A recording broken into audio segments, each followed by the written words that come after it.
చేసినట్టు ఆయన మెప్పు పొందారు. అక్షయాహారం ఆత్మలకందించారు.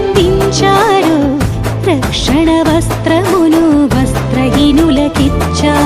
పూర్ణ ఔదార్యం ఇచ్చును జీవ కిరీటం. వారికి మాత్రం సిద్ధము దేవుని రాజ్యం. పూర్ణ ఔదార్యం ఇచ్చును జీవ కిరీటం. వారికి మాత్రం సిద్ధము